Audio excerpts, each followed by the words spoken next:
Tersangka pembunuh 3 anggota keluarga di Magelang ngaku terinspirasi kasus Munir dan Mirna.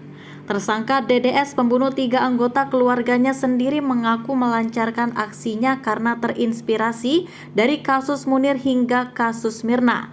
Hal tersebut disampaikan oleh PLT Kapolresta Magelang AKBP Muhammad Sajarot Zakun. Sebelumnya, kepolisian telah melakukan pengembangan kasus dengan menanyakan kepada tersangka bagaimana dan dari mana mempelajari hingga tega menghabisi nyawa keluarganya sendiri. Ternyata yang bersangkutan menjelaskan bahwa dari kasus-kasus yang pernah terjadi, di mana kasus yang pernah terjadi itu kasus yang menggunakan zat kimia, antara lain kasus Munir yang waktu itu meninggal karena zat kimia arsenik. Yang kedua, kasus yang terjadi di Jogja beberapa waktu lalu yang mana ada sate yang diolesi zat kimia berupa sianida, dan juga kasus Mirna yang menggunakan sianida dicampurkan ke dalam kopi. Ujarnya di Aula Mapolresta Magelang pada Jumat 2 Desember 2022. Dari hasil pemeriksaan tersebut, polisi juga menemukan fakta baru, yakni perencanaan menghabisi nyawa keluarganya sendiri sudah dilakukan tersangka sejak lama.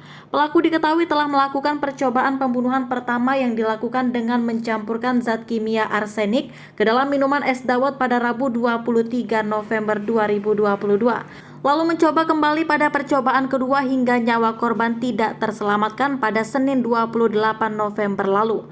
Dia merencanakan itu sudah lama, sejak tanggal 15 November yang lalu, terkait percobaan pembunuhan yang pertama karena tidak berhasil. Maka merencanakan kembali dan membeli zat kimia lain yang memiliki efek mematikan, ujarnya.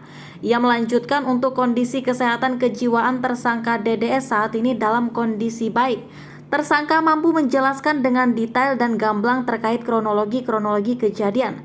Tersangka masih memiliki ketahanan jiwa yang cukup, karena setiap kali kita lakukan pemeriksaan baik wawancara maupun interogasi, semua dijelaskan dengan gamblang dan jelas.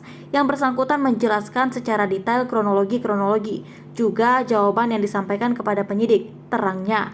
Dengan begitu, kata dia, sementara untuk pemeriksaan kejiwaan kepada tersangka belum dilakukan. Namun pihaknya tetap mengkoordinasikan lebih lanjut untuk opsi tersebut. Ya, untuk sementara ini masih belum ya. Nanti akan kami koordinasikan lebih lanjut, perlu ditindak pemeriksaan kejiwaan. Karena yang bersangkutan secara kasat mata memiliki ketahanan jiwa yang sangat bagus, bebernya lagi.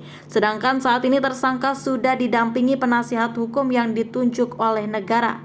Ya, karena ancaman hukumannya terkait pasal yang kami sangkakan, yakni hukuman mati atau penjara seumur hidup. Itu wajib didampingi oleh penasihat hukum yang ditunjuk oleh negara, urainya.